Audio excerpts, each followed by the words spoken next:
Hello and welcome guys. मी गौरव गाडेकर तुमचे अमृतम टेक्नॉलॉजीमध्ये पुन्हा एकदा एका नवीन व्हिडिओ स्वागत करतो. मित्रांनो, आपण या मागच्या व्हिडिओमध्ये एक छोटीशी वेबसाईट बनवली. त्यामध्ये विविध प्रकारचे आपण नॅव्हिगेशन मेनू बनवून विविध पेजवर आपण युजरला रेंडर केलं किंवा विविध पेज आपण युजरच्या समोर ओपन करून दाखवले. परंतु मागच्या व्हिडिओमध्ये आपल्याला एक प्रॉब्लेम आला. तो म्हणजे कसा, की जेव्हा आपण रजिस्ट्रेशनच्या लिंकवर क्लिक करत होतो तेव्हा आपल्याला युजरला फक्त टेक्स्ट न दाखवता त्याच्याकडून एक फॉर्म फिल करून घ्यायचा होता. बरोबर. परंतु फॉर्म म्हणजे काय आणि वेबसाईटमध्ये फॉर्म कशा पद्धतीने वापरला जातो? ऍक्च्युली जेव्हा आपण एखाद्या शाळेमध्ये जातो आणि तेव्हा आपण एखादं ऍप्लिकेशन फिल करतो, तेव्हा त्या ठिकाणी आपण स्वतःचं नाव, वडिलांचं नाव, आईचं नाव, या ठिकाणी आपला फोटो अशा पद्धतीने फॉर्म फिल करत असतो आणि तो फॉर्म आपण सबमिट करत असतो. परंतु आपण वेबसाईटमध्ये देखील अशा पद्धतीचा फॉर्म फिल करतो का? किंवा मग हा फॉर्म फिल केल्याच्या नंतर आपण जेव्हा तो फॉर्म सबमिट करतो तेव्हा तो फॉर्म कुठे जात असतो? नेमकं हाही सगळे प्रश्न आपल्या समोर पडतात आणि तेव्हा आपल्याला एकच गोष्ट उत्तर देते, ती म्हणजे HTML चा फॉर्म टॅग. तर चला समजूया की HTML चा फॉर्म टॅग कशा पद्धतीने काम करतो. जर प्रश्न असा उपस्थित होतो की HTML चा फॉर्म टॅग युजरकडून डेटा घेतो आणि तो डेटा कुठेतरी सेव्ह करून ठेवतो, म्हणजेच तो फॉर्म कोणाला तरी सबमिट करतो. पण प्रश्न असा उपस्थित होतो की तो फॉर्मचा डेटा तो कुठे घेऊन जातो? या सगळ्या प्रश्नांचा आढावा घेऊन आजच्या व्हिडिओमध्ये आपण ह्या सर्व प्रश्नांची उत्तरे देण्यासाठी मी आज तुमच्या समोर या ठिकाणी उपस्थित झालोय. चला तर मग लगेच आपण आपल्या दररोजच्या प्रमाणेच तेच काम करूया. आपलं HTML चं फोल्डर ओपन करू. बरोबर. या ठिकाणी राईट क्लिक करून शो मोर ऑप्शन्स मध्ये ओपन विथ कोड या पर्यायाला सिलेक्ट करू. मित्रांनो, मी या पर्यायाला सिलेक्ट केलं. या अगोदर मी खूप सारा कोड तुम्हाला शिकवलाय. आपण 5 व्हिडिओ कंप्लीट केले आणि आज आपण 6व्या व्हिडिओकडे जाणार आहोत. मी या ठिकाणी video6.html नावाने एक फाईल तयार करून घेतो. ठीक आहे मित्रांनो, या ठिकाणी मी video6.html नावाची फाईल तयार करून घेतली. आता आपला पहिला मोटो काय असेल बरं? आपल्याला बॉयलर प्लेट कोड टाकायचं. ठीक आहे. तर आजच्या या व्हिडिओमध्ये आपण बघतोय की HTML चा फॉर्म टॅग. तर प्रश्न असा उपस्थित होतो की HTML चा फॉर्म टॅग शिकून करायचं काय? तर त्याच पद्धतीने ज्या पद्धतीने मी व्हिडिओ सुरू होताना सांगितलं की जेव्हा आपण एखादं ऍप्लिकेशन फिल करतो आणि ते ऍप्लिकेशन आपण कुठेतरी सबमिट करतो, म्हणजेच एखाद्या अथॉरिटीला सबमिट करतो आणि त्या ऍप्लिकेशनला प्रोसेस केलं जातं. त्याच पद्धतीने वेबसाईट मध्ये देखील आपण फॉर्म फिल करतो आणि तो फॉर्म सर्व्हरला डेटा घेऊन जात असतो. तर ते कशा पद्धतीने ते आपण थोडक्यात समजून घेणार आहोत. त्यासाठी सगळ्यात महत्वाची गोष्ट आपण या ठिकाणी h2 टॅग मध्ये टाकून घेऊ की HTML फॉर्म म्हणून. मला सजेशन का देत नाहीये? परत तोच प्रॉब्लेम. HTML सिलेक्ट नाही केलं. ठीक आहे, मी HTML सिलेक्ट करतो. वाव, मला सजेशन पण दिलं. मी या ठिकाणी HTML फॉर्म म्हणून हेडिंग देऊन घेतो आणि पेज सेव्ह करून ओपन विथ लाईव्ह सर्व्हर करून घेतो. ठीक आहे, या ठिकाणी माझं लाईव्ह सर्व्हरने HTML फॉर्म मला दाखवलंय. यात काही लय विशेष नाही. त्यानंतर आपण पुढे जाऊ. आता पुढचा प्रश्न असा आला की आपल्याला फॉर्म तयार करायचा. आपण बघितलंय, जेव्हा मला हेडिंग द्यायची तेव्हा मी हेडिंगचा टॅग वापरतो. जेव्हा मला एखादा टेबल तयार करायचा तेव्हा टेबल टॅग वापरतो. मग जेव्हा मला एखादा फॉर्म तयार करायचा असेल तेव्हा मी काय करेल? फॉर्म टॅग वापरेल. फॉर्म कशा पद्धतीने? अशा पद्धतीने देखील मी फॉर्म तयार करू शकतो आणि युजरकडून अशा पद्धतीने डेटा घेऊ शकतो. प्रिंट काढून नाही बरं, तर ते आपण आपल्या ब्राउझरवर दाखवणार आणि अशा पद्धतीचे इनपुट फीड देऊन युजरला तो फॉर्म भरायला लावणार किंवा फिल करायला लावणार. ठीक आहे. तर आपण काय बघितलं की आपण आता फॉर्म टॅग वापरणार आहे. फॉर्म टॅगचा सिंटॅक्स आपल्याला ध्यानात ठेवण्याची गरज आहे का? किंवा मग पाठ करण्याची गरज आहे का? अजिबात नाही. मी या ठिकाणी फक्त फॉर्म शब्द टाकतो आणि एंटर मारतो. वाव गाईज, तुम्ही जर बघाल या ठिकाणी फॉर्म टॅगचा सिंटॅक्स आपल्याला VS कोडने या ठिकाणी दिलाय. हे कशामुळे दिलंय? हे सगळं VS कोडचा फीचर आहे. याच्यामध्ये माझाही कुठला पण वाटा नाही. किंवा मग तुम्हाला असं वाटू शकतं की वाव, गौरव सरांचे तर पूर्ण सिंटॅक्स पाठ आहे. अजिबात नाही. तुम्हाला देखील कुठला सिंटॅक्स पाठ करायची गरज नाहीये. फक्त काय करायचं? आपल्याला हार्ड वर्क नाही करायचं, तर स्मार्ट वर्क करायचंय. मित्रांनो, वेब डेव्हलपमेंट असो की सॉफ्टवेअर डेव्हलपमेंट असो, हार्ड वर्क करण्यापेक्षा आपण स्मार्ट वर्क करण्यावर जास्त फोकस करणार आहोत. ठीक आहे, या ठिकाणी आपण फॉर्म टॅग ओपन केला आणि फॉर्म टॅग मध्ये आपण पुढच्या गोष्टी शिकण्याऐवजी त्या अगोदर फॉर्म टॅगचे काही ऍट्रिब्यूट शिकणार आहोत. त्यामध्ये फॉर्म टॅगचा एक सगळ्यात महत्वाचा ऍट्रिब्यूट असतो तो म्हणजे ऍक्शन ऍट्रिब्यूट आणि दुसरा ऍट्रिब्यूट असतं ते म्हणजे मेथड ऍट्रिब्यूट. परंतु मेथड ऍट्रिब्यूट आणि ऍक्शन ऍट्रिब्यूट या दोन्हींचं काम काय आहे ते आपण केव्हा बघणार आहोत, जेव्हा आपण एखादी बॅकएंडची लँग्वेज शिकू ना. या सिरीज मध्ये आपण बॅकएंडची पण लँग्वेज शिकणार आहोत. त्यामध्ये PHP शिकणार आहोत, पायथनचा डिजांगो फ्रेमवर्क, जावा शिकणार आहोत. तेव्हा आपल्याला ह्या ऍक्शन आणि ह्या मेथड ह्या दोन ऍट्रिब्यूटचं काय काम आहे ते आपल्याला परफेक्ट कळेल. कारण की आता मी किती जरी समजून सांगितलं, जोपर्यंत तुमच्याकडे बॅकएंडचं नॉलेज नसेल ना तोपर्यंत हे दोन ऍट्रिब्यूट समजून तुम्हाला आता तरी समजण्याची काही आवश्यकता नाही. तर ठीक आहे, आपण समजूया की फॉर्म टॅग कशा पद्धतीने काम करतो. पेज सेव्ह केलं, इथं कुठले चेंज नाही दिसले, त्यात काही लय विशेष नाही, पुढे जाऊ. ठीक आहे, फॉर्म मध्ये आता सपोज मला काय करायचंय, युजरला एक मेसेज द्यायचा. सपोज समजा मी या ठिकाणी पॅराग्राफ टॅग वापरला आणि या ठिकाणी म्हटलो इंटर युअर नेम. ठीक आहे, या ठिकाणी मी युजरला एक मेसेज दिला इंटर युअर नेम आणि पेज सेव्ह केलं. या ठिकाणी जर बघाल तर एक युजरला मेसेज आलाय इंटर युअर नेम. परंतु फक्त इतका मेसेज देऊनच ठीक आहे का? तर अजिबात नाही. या ठिकाणी युजरला नाव टाकण्यासाठी आपल्याला एक इनपुट फील्ड देणं गरजेचं आहे. इनपुट फील्ड म्हणजे काय, का सपोज आता या ठिकाणी मी न्यू टॅब जेव्हा ओपन करेल या ठिकाणी माझ्या समोर एक इनपुट फील्ड ओपन झाली, त्यामध्ये मी कुठला पण टेक्स्ट या ठिकाणी टाईप करू शकतोय. अशा पद्धतीची इनपुट फील्ड आपल्याला या ठिकाणी देणं आवश्यक आहे. मग इनपुट फील्ड कशी द्यायची बरं, तर फॉर्म टॅग मध्ये काही इनपुट म्हणून आपल्या समोर टॅग असतात. ते काय असतात व कशा पद्धतीने काम करतात ते आपण अगोदर समजून घेऊया. त्यासाठी मी काय करतो, या ठिकाणी फक्त इनपुट असा वर्ड या ठिकाणी टाईप करतो आणि इंटर मारतो. ठीक आहे, आपल्या समोर एक गोष्ट आपल्या VS कोड ने ओपन करून दिली, तो म्हणजे इनपुट टॅग. आता तुम्हाला या ठिकाणी एक विशेष महत्वाची गोष्ट मी या ठिकाणी सांगणार आहोत. त्या अगोदर आपण एक छोटीशी गोष्ट समजून घेऊया की इनपुट टॅग आणि त्याचा एक ऍट्रिब्यूट आहे ते म्हणजे टाईप. आणि टाईप मध्ये काय टाकलं तर टेक्स्ट टाकलं. हे का टाकलं तर ते आपण ते समजण्याच्या अगोदर मी एकदा पेज सेव्ह करतो आणि तुम्हाला ब्राउझरवर घेऊन जातो. या ठिकाणी जर बघा एक छान अशा पद्धतीचं इनपुट फील्ड आपल्या समोर ओपन झाली. इथं मेसेज आला इंटर युअर नेम आणि खाली झाली इनपुट फील्ड ओपन. ठीक आहे, या ठिकाणी मी माझं पूर्ण नाव टाईप देखील करून घेऊ शकतो. किती छान पद्धतीने झालंय बरं. आता मी अजून एक काम करतो. आता इथं इंटर युअर नेम म्हटलो ना, त्यानंतर मी खाली काय करतो इंटर युअर ऍड्रेस म्हणतो. पण आपल्याला माहिती आहे आपण जर न्यू लाईनला जायचं असेल तर आपण BR टॅग वापरतो. ठीक आहे, मग मी पुन्हा पॅराग्राफ टॅग वापरतो आणि इथं काय टाकतो तर इंटर युअर ऍड्रेस. ठीक आहे, इंटर युअर ऍड्रेस टाकलं आणि त्यानंतर मला काय पाहिजे, ऍड्रेस साठी पण एक इनपुट फील्ड पाहिजे. त्यासाठी मी पुन्हा इनपुट असा शब्द टाईप करतो आणि एक इंटर मारतो. काय केलं, माझ्या VS कोडने ऑटो कम्प्लीट माझा कोड करून दिला. मी पेजला सेव्ह करतो. ठीक आहे, पेजला सेव्ह केल्याच्या नंतर किती छान झालंय बघा बरं. इंटर युअर नेम बरोबर, त्याच्या खाली एक इनपुट फील्ड दिली बरोबर. त्यानंतर दिलं इंटर युअर ऍड्रेस, त्याच्या खाली एक आपल्याला इनपुट फील्ड दिली. परंतु असं नाही वाटत आहे का या दोन गोष्टी असं सगळं एकत्र झाल्या आणि इथे एक अंडरलाईन जर असती तर किंवा मग एक हॉरिझॉन्टल लाईन असती तर किती छान झालं असतं. चला हॉरिझॉन्टल लाईन देखील देऊया. BR च्या खाली आपण HR टॅग वापरू. HR टॅग काय काम करतो, हॉरिझॉन्टल लाईन देण्यास काम करतो.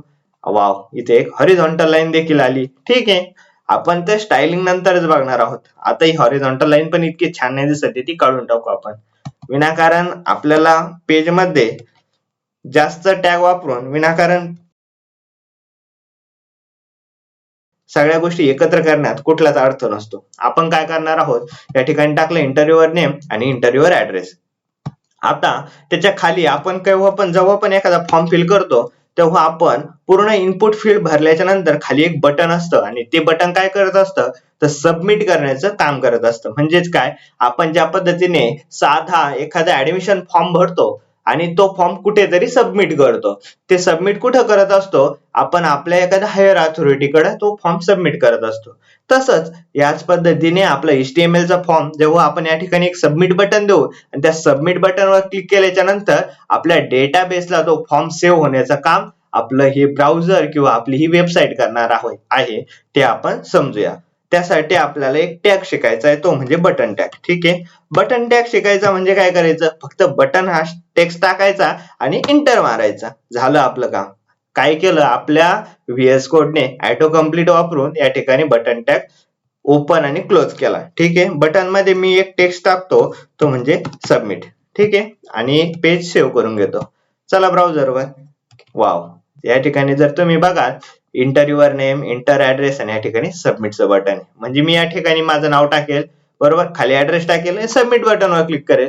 सबमिट बटनवर क्लिक केल्याच्या नंतर काय होईल, माझा फॉर्म हा कुठे सेव्ह होईल किंवा मग कुठे जाईल, तर तो सर्व्हरला जाईल. तो कसा जाईल ते आपण पुढच्या व्हिडिओमध्ये बघणार आहोत. त्याच्यासाठी तुम्हाला काय करावं लागेल, आपल्या चॅनलला सबस्क्राईब करावं लागेल, म्हणजे पुढच्या व्हिडिओचे नोटिफिकेशन तुम्हाला मिळतील. आणि तो पण जो महत्वाचा व्हिडिओ राहील का, ज्यामध्ये आपण सबमिट केल्याच्या नंतर हा फॉर्मचा डेटा आपल्या सर्व्हरला सेव्ह करणार आहोत, म्हणजेच कुठं आपल्या डेटाबेसला सेव्ह करणार आहोत, ते आपल्याला पुढच्या व्हिडिओमध्ये नक्की समजेल. परंतु हे सबमिट बटन मला लाईन ब्रेक करून पाहिजे, म्हणजे कसं की खालच्या लाईनला आलं पाहिजे. मी बीआर टॅग वापरतो आणि पेज सेव्ह करतो. वाव, इथं खाली आलंय. आणखी खाली घेऊ शकतो मी, पुन्हा बीआर टॅग वापरेल. ठीक आहे, आता आपला स्टाईल करण्याचा हेतू आता सध्याला तरी नाही, कारण आपण जेव्हा सीएसएस शिकू तेव्हा या फॉर्मला अत्यंत असा स्टायलिश फॉर्म आपण बनवू. म्हणजेच कसं, ह्या इनपुट फील्ड अशा इथं छान पद्धतीने सेंटरला आणू, असे छान छान पद्धतीचे अॅनिमेशन या ठिकाणी लावू, बरोबर. त्यानंतर या ठिकाणी सबमिट बटनवर क्लिक केल्यावर असा पॉपअप आला पाहिजे युजरला. अशा खूप साऱ्या पद्धतीने आपण सीएसएस वापरून आपल्या फॉर्मला स्टायलिश बनवण्याचं काम करू. परंतु ते सगळं करण्याच्या अगोदर आपला मेन हेतू असा आहे की आपल्याला ह्या गोष्टी एकदा कशा पद्धतीने काम करताय ते शिकणं आवश्यक आहे. त्यासाठी आपण काय करूया, ह्या गोष्टी सगळ्यात अगोदर समजून घेण्याचा प्रयत्न करूया. ठीक आहे, आता आपण सगळ्यात महत्वाच्या गोष्टीकडे वळणार आहोत, ते म्हणजे इनपुट फील्डचे जे टाइप ऍट्रिब्यूट आहे ना, म्हणजेच कुठले, ही झाली इनपुट फील्ड, आणि ह्या इनपुट फील्डचं हे जे टाइप ऍट्रिब्यूट आहे, या टाइप ऍट्रिब्यूटचं काम काय आहे ते आपल्याला समजून घ्यायचं आहे, बरोबर. ते समजून घेण्यासाठी आपण काय करूया, या फॉर्म टॅगच्या खाली मी अजून एक दुसरा फॉर्म टॅग ओपन करतोय आणि क्लोज करतोय. ठीक आहे, या ठिकाणी मी फॉर्म टॅग ओपन आणि क्लोज केला, आणि या ठिकाणी मी पुन्हा इनपुट असा शब्द टाकतो. इनपुट टाकल्याच्या नंतर इंटर की प्रेस करतो. ठीक आहे, इंटर की प्रेस केल्याच्या नंतर माझ्या समोर एक इनपुट फील्ड या ठिकाणी ओपन झाली. मी या ठिकाणी एक HR म्हणजे हॉरिझॉन्टल लाईन देतोय, म्हणजे एक लक्षात येईल की वरचा फॉर्म आणि खालचा फॉर्म हा सेपरेट आहे. ठीक आहे मित्रांनो, या ठिकाणी जर तुम्ही बघाल तर इनपुट मध्ये मी काय दिलंय, तर टेक्स्ट दिलंय, बरोबर. आता मी अजून एक चेंज करतो, तो म्हणजे इनपुट मध्ये मी काय देतो, तर नंबर हा वर्ड देतो. म्हणजे काय होईल ते तुम्हाला तुमच्या ब्राउझरवर लगेच दिसून येईल. ठीक आहे, आता वरच्या याला मी दिलं टेक्स्ट आणि खालच्या याला दिलं नंबर. मी याच्यामध्ये लाईन ब्रेक करतो आणि समजण्यासाठी वर एक पॅराग्राफ मध्ये टाकतो, इथं टेक्स्ट म्हणतो, आणि खाली पण एक पॅराग्राफ टॅग वापरतो आणि त्यामध्ये मी टाकतो नंबर. म्हणजे आपल्याला दोन वेगवेगळ्या इनपुट फील्डचे काम या ठिकाणी समजून येईल. मी माझ्या कोडला थोडं सुटसुटीत करण्याचा प्रयत्न करतो. ठीक आहे, या ठिकाणी पेज सेव्ह केलंय, आणि तुमच्या ब्राउझरवर जर तुम्ही बघाल, ह्यो आपला अगोदरचा फॉर्म, याच्याशी आता आपल्याला या गोष्टी आपण समजलोय. परंतु आपण या ठिकाणी टेक्स्ट आणि नंबर याच्यामधला फरक समजून घेणार आहोत. या ठिकाणी जर टेक्स्टचा विचार करा आणि मी कीबोर्डवर काही जरी टाईप केलं तरी माझ्या टेक्स्ट मध्ये या ठिकाणी सगळं काही तो घेतोय, बरोबर. परंतु नंबर फील्ड मध्ये जर मी एखादा वर्ड टाईप करण्याचा प्रयत्न केला तर तो मला वर्ड टाईप करण्यास, म्हणजे वर्ड टाईपच करून देत नाही. परंतु मी जेव्हा एखादा नंबर जर टाईप करायला घेतला तर अत्यंत छान पद्धतीने तो नंबर घेतोय. म्हणजेच ह्या टेक्स्ट आणि नंबर मधला डिफरन्स आपल्याला लक्षात आला. उदाहरणार्थ, मला जर या फॉर्म मध्ये युजरचा मोबाईल नंबर जर घ्यायचा असेल तर मी कुठली फील्ड वापरेल, तर इनपुट मध्ये मी टेक्स्ट न वापरता इनपुट मध्ये मी नंबर ही फील्ड वापरेल. म्हणजेच काय होईल बरं, नंबर फील्ड वापरल्यामुळे युजर फक्त मोबाईल नंबर किंवा मग एखादा नंबरच त्या ठिकाणी टाकू शकतो. इतर बऱ्याच वेळेस जर आपण बघितलं तर आपल्यासारखे किंवा मग माझ्यासारखे म्हणा, बरेचसे लोक काय करतात, ज्या ठिकाणी मोबाईल नंबर टाकायचा तिथं वेगळंच काहीतरी टाकून ठेवतात. म्हणजेच काय होतं, आपल्या सर्व्हरवर कचरा होण्याचं काम होतं. मग अशा वेळेस आपण तो कचरा कसा अवॉइड करू शकतो, त्या ठिकाणी आपण नंबर फील्ड वापरणार. म्हणजे काय होईल, युजरला कुठल्याच प्रकारे इब्लिशपणा किंवा मग आपण म्हणू शकतो की कुठल्याच प्रकारे त्या ऍप्लिकेशन सोबत छेडछाडी करता येणार नाही, बरोबर आहे. ठीक आहे, आता आपण पुढची गोष्ट समजून घेणार आहोत. ती समजण्याच्या अगोदर आणखी एक गोष्ट समजूया, तो म्हणजे टेक्स्ट एरिया. आता टेक्स्ट एरिया म्हणजे काय, बऱ्याच वेळेस तुम्ही बघितलेलं असेल. ते समजायच्या अगोदर मी एक काम करतो, या ठिकाणी टेक्स्ट एरियाचा सिंटॅक्स दाखवतोय तुम्हाला, बरोबर. ठीक आहे, टेक्स्ट एरियाचा या ठिकाणी सिंटॅक्स दाखवतो त्यासाठी मी या ठिकाणी एक पॅराग्राफ टॅग मध्ये टेक्स्ट एरिया म्हणून लिहून घेतो. म्हणजेच काय होईल तुमच्या ती पण एक गोष्ट लक्षात येईल. या ठिकाणी मी पेजला सेव्ह केलंय आणि एक टेक्स्ट एरिया म्हणून आपल्या समोर एक टेक्स्ट बॉक्स या ठिकाणी ओपन झालाय. मित्रांनो, हा पण टेक्स्ट बॉक्सच आहे आणि हा पण टेक्स्ट बॉक्स आहे, परंतु यामध्ये आणि यामध्ये फरक काय आहे तर हा मोठ्या पद्धतीचा टेक्स्ट बॉक्स आहे. ठीक आहे, यामध्ये पण आपण कुठला पण टेक्स्ट या ठिकाणी टाईप करून घेऊ शकतो. मग हा टेक्स्ट एरिया कशासाठी वापरला जाऊ शकतो बरं? सपोज मला या ठिकाणी ऍड्रेस टाकायचा आहे, तर मी या ठिकाणी मोठ्या पद्धतीचा ऍड्रेस जर टाकायचा असेल तर मी या ठिकाणी हा टेक्स्ट एरियाची साईज ही पाहिजे तेवढी वाढवून घेऊ शकतो. म्हणजे हा टेक्स्ट एरिया किती कामाचा आहे हे तुम्हाला या ठिकाणी लक्षात येते. हे टेक्स्ट एरियाचे काही ऍट्रिब्यूट आहे, नेम, आयडी, त्यानंतर या ठिकाणी number of column, number of row. हे समजण्यासाठी अत्यंत सोपं आहे, परंतु मी आता समजून सांगत नाही मित्रांनो, कारण आता जर समजून सांगायला गेलो तर तुमच्या पण डोक्याच्या वरून जाईल. इतकं पण काही अवघड नाही ऍक्च्युली. आपण इनपुट फील्ड मध्ये हे सगळे ऍट्रिब्यूट वापरणार आहोत. आता मी आहे वेळ तर समजूनच सांगतो. ठीक आहे, आपण समजूनच घेऊया. या ठिकाणी नेम ऍट्रिब्यूट कशासाठी वापरलं जातं बरं? मी या ठिकाणी अगोदर तुम्हाला सांगितलं की फॉर्म मधले जे ऍक्शन आणि एक दुसरं म्हणजे मेथड, हे जे दोन ऍट्रिब्यूट हे कशासाठी वापरतो? हे सगळे सर्व्हर साठी वापरत असतो किंवा डेटाबेसला हा डेटा घेऊन जाण्यासाठी ह्या गोष्टी कामी येत असतात. परंतु हे जे नेम ऍट्रिब्यूट आहे हे कसल्या कामी येत राहतं बरं? तर हे देखील आपला डेटा म्हणजे ह्या पर्टिक्युलर फील्डचा डेटा आपल्या सर्व्हरला घेऊन जाण्यासाठी हे नेम ऍट्रिब्यूट अत्यंत कामाचं असतं. त्यानंतर आयडी काय करत असतो? आपल्याला पण माहिती आहे, आपल्याला पण आपल्या कॉलेजमध्ये एक आयडी कार्ड दिलेलं असतं आणि त्यावर एक युनिक असा नंबर असतो, बरोबर? मग अशाच पद्धतीने या ठिकाणी आपण आपल्या इनपुट फील्डला एक आयडी देत असतो. मग त्याच पद्धतीने मी या इनपुट फील्डला पण आयडी देऊ शकतो का? हो, देऊ शकतो. या ठिकाणी मी आयडी लिहेल आणि या ठिकाणी 2 3 4 देईल, बरोबर? याला पण मी आयडी देऊ शकतो. मी या ठिकाणी आयडी लिहितो आणि त्याला आयडी देतो 76. ठीक आहे, आता या ठिकाणी जर डिफरन्स बघाल तर प्रत्येकाचा आयडी हा वेगळा असतो. म्हणजे काय होतं की कुठल्याच आपल्याला जर समजा ह्या आयडी वरून ही इनपुट फील्ड ओळखायची असेल ना, त्यासाठी आपल्याला सेपरेट आयडी देणं हे अत्यंत गरजेचं असतं आणि आयडी नेहमी वेगळाच असतो. हे आपण आता सध्याला तरी इतकी गोष्ट लक्षात ठेवूया. त्यानंतर याचे भरपूर काही कामं आहेत. जेव्हा आपण जावास्क्रिप्ट शिकू तेव्हा आपण ह्या आयडीचं पण काम समजून घेणार आहोत. जावास्क्रिप्ट मध्ये सगळ्यात जास्त वापरलं जाणारं जर कुठलं HTML चं ऍट्रिब्यूट असेल तर ते म्हणजे आयडी, आणि ते कशा पद्धतीने काम करतं ते आपण समजून घेणार आहोत. त्यानंतर आपण पुढची गोष्ट बघितली ते म्हणजे बटन, बरोबर? आता बटनचा सिंटॅक्स कसा आहे ते एकदा समजून घेऊया. बटन साठी मी काय करतो, या ठिकाणी बटन हे नाव टाकतो आणि इंटर मारतो. ठीक आहे, काय झालं बरं, एक बटनचा ओपन टॅग झाला आणि एक क्लोजिंग टॅग झाला आणि त्यामध्ये मी जे पण काही टाईप करेल ना ते माझ्या बटन मध्ये शो होईल. ते कशा पद्धतीने मी दाखवतो. इथे मी लिहितो दिस इज बटन. ठीक आहे, आणि याला मी सेव्ह करतो. ठीक आहे, सेव्ह केल्याच्या नंतर तुम्ही जर ब्राउझर वर जाल या ठिकाणी बटन तुम्हाला दिसतंय, दिस इज बटन. ठीक आहे, तर मित्रांनो आजच्या व्हिडिओमध्ये आपण बऱ्याचशा गोष्टी शिकलो. त्यासाठी मी एक छोटं काम करतो, एकदा राईट क्लिक करतो आणि फॉर्मॅट डॉक्युमेंट करतो. म्हणजे काय होईल, आपलं जे डॉक्युमेंट थोडं फॉर्मॅट होईल आणि व्यवस्थित दिसेल. आजच्या व्हिडिओमध्ये आपण फॉर्म टॅग शिकलो, बरोबर? फॉर्म टॅग मध्ये विविध ऍट्रिब्यूट शिकलो, त्यामध्ये इनपुट फील्ड शिकलो, बटन शिकलो, त्यानंतर टेक्स्ट एरिया शिकलो, त्यानंतर नेम ऍट्रिब्यूट शिकलो, आयडी, कॉलम्स, रो, या खूप साऱ्या गोष्टी शिकलो. आता तुम्ही काय करायचं, याची प्रॅक्टिस करताना अशा पद्धतीचा फॉर्म डिझाईन नाही करायचा. तर तुम्ही फॉर्म कशा पद्धतीने डिझाईन करणार ते मी तुम्हाला दाखवतोय. या ठिकाणी जर तुम्ही बघाल, ठीक आहे, मला ही गोष्ट पण मान्य आहे, तुम्ही हा जर फॉर्म बघितला तुम्हाला वाटलं असेल की आपण देखील अशा पद्धतीचा फॉर्म डिझाईन करावा. ठीक आहे, तुम्ही करू शकता, नक्कीच करू शकता. परंतु बऱ्याच वेळेस काय होईल माहिती का, हे नेम ऑफ स्टुडंट हे जे नाव आहे हे तुमचं वर येईल, त्याच्या खाली इनपुट फील्ड येईल. ठीक आहे, येऊ द्यात. ह्या गोष्टी आपण केव्हा करू, ह्या नावाच्या पुढेच ही इनपुट फील्ड आली पाहिजे. ह्या गोष्टी आपण जेव्हा CSS शिकू, म्हणजे अवघ्या काही 5 ते 6 व्हिडिओच्या नंतर आपण लगेच CSS शिकण्यासाठी सुरुवात करणार आहोत. तर तेव्हा आपल्याला या गोष्टी कळेल की नेमच्या पुढे त्याचे फील्ड आली पाहिजे. ह्या सगळ्या गोष्टी आपण तेव्हा शिकूया. परंतु तुमचा सध्याला प्रायमरी मोटो किंवा मग आजची जी असाइनमेंट आहे ती काय असेल बरं, मी तुम्हाला थोडक्यात सांगतो. सगळ्यात वर म्हणजे कुठं, जेव्हा युजर या ठिकाणी आपला फॉर्म ओपन करेल ना तेव्हा त्याला या ठिकाणी एक हेडिंग दिसली पाहिजे आणि ती हेडिंग म्हणजे काय, स्कूल फॉर्म. ठीक आहे, त्यानंतर त्याला इंटर युअर नेम किंवा मग नेम ऑफ स्टुडंट म्हणून असा एक मेसेज द्यायचा, तो पॅरेग्राफने तुम्ही देऊ शकता.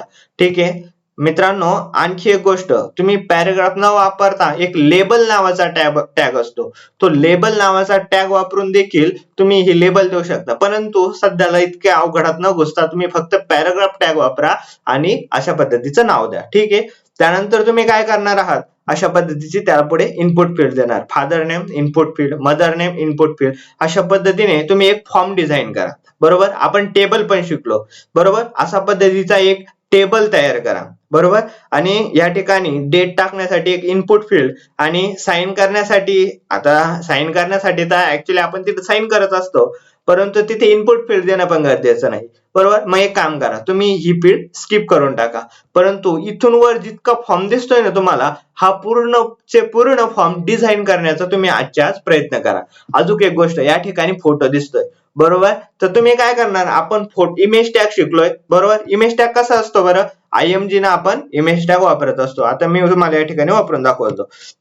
IMG टाकलं, या ठिकाणी इमेज टॅग आला, पेज सेव्ह केलं. जर तुम्ही या ठिकाणी जर बघू शकाल, या ठिकाणी थोडी स्पेसिंग आली, परंतु इमेज ओपन नाही झाली. कारण काय असू शकतं बरं त्याचं, कारण आपल्याला इथं इमेजचा पाथ द्यायचा असतो. मग तुम्ही काय करणार, या ठिकाणी इमेजचा पाथ देऊन घेणार. मग काय होईल का, आपल्याला या ठिकाणी या कोपऱ्याला किंवा मग कुठेतरी फॉर्म मध्ये ती इमेज शो होईल, तुम्ही जी इमेज दाखवणार ती. बरोबर, आता तुमचा मोटो काय असणार की तुम्ही स्कूल फॉर्म हे हेडिंग देणार आणि अशा पद्धतीचा फॉर्म डिझाइन करणार आणि एका कोपऱ्याला त्या युजरचा म्हणा किंवा तुमचा स्वतःचा इथं एक फोटो टाकणार. त्यानंतर तुम्ही जर या ठिकाणी बघाल तर एक टेबल मी जनरेट केलेला आहे. बरोबर, मी नाही जनरेट केला ऍक्च्युली, हा मी गुगल वरूनच फॉर्मचा स्क्रीनशॉट काढलाय.